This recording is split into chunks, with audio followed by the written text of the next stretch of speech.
alors pourquoi es-tu chrétien? Tu vois, tu n'as aucune raison d'être chrétienne en ce moment. Alors maintenant, d'où vient Jésus? Viens mon fils. Qui d'autre puis-je utiliser? César, viens ici. Tu es le feu, voici Muhammad. Voici Jésus. Donc, en utilisant la vision du monde, nous regardons maintenant en premier l'origine. D'où viens-tu, Muhammad? D'Allah, ce qu'il pense être le paradis. Jésus vient ici et il nous dit qu'il vient aussi de Dieu. Maintenant, nous avons un problème.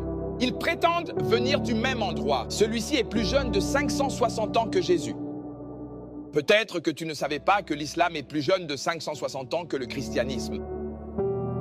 Maintenant, nous avons Jésus ici. Je viens du paradis. L'origine est établie. C'est la vision du monde.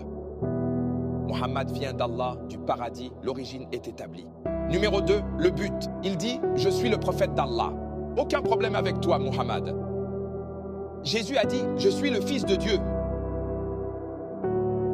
Ainsi, leur but est défini. Maintenant, nous voulons prouver la moralité. Comment a-t-il vécu? Il ne s'est jamais marié. Il a dit « Je suis marié à Jérusalem ». Écoutez, nous n'avons pas un grand prêtre qui ne puisse pas être, quoi? Touché par le nombre de nos infirmités, car il a été éprouvé dans tous les domaines, et pourtant sans péché. Je n'ai jamais commis de péché. Muhammad a épousé une fillette de 6 ans. Il a eu des relations avec elle à 9 ans. Il a épousé 11 femmes. La dernière femme, l'une des plus jeunes que nous appelions Aïcha, a été interrogée. Que veut le prophète dans sa vie? Au-dessus de tout, y compris Allah, elle dit en premier, la nourriture. En deuxième, les femmes. Je n'ai aucun problème. Peut-être que c'est la moralité de l'endroit d'où il vient. Donc il a établi qu'il vient d'où? De Dieu, du ciel. Son but est d'être prophète. Il a maintenant un problème de moralité. Il faut examiner les aspects moraux. C'était un général de l'armée, un mercenaire. Il a tué des gens. Et vous savez pourquoi on l'appelait miséricordieux? Simple. Car il tuerait les maris de ses femmes. Puis, miséricordieux, il les épouserait. Non, c'est un échec sur le plan moral. Et le destin? Allons à notre destin.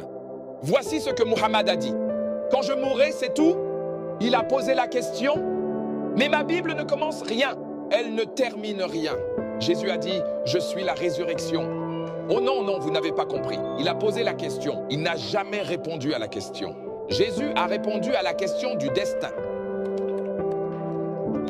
Donc Muhammad réussit en ce qui concerne l'origine, réussit en ce qui concerne le but, échoue sur la moralité, échoue sur le destin. Il ne sait pas où il va.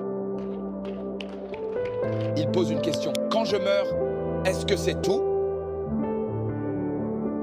Maintenant, nous recherchons la cohérence logique. Ce que vous avez dit et ce qui se passe sur le terrain, est-ce que ça fonctionne?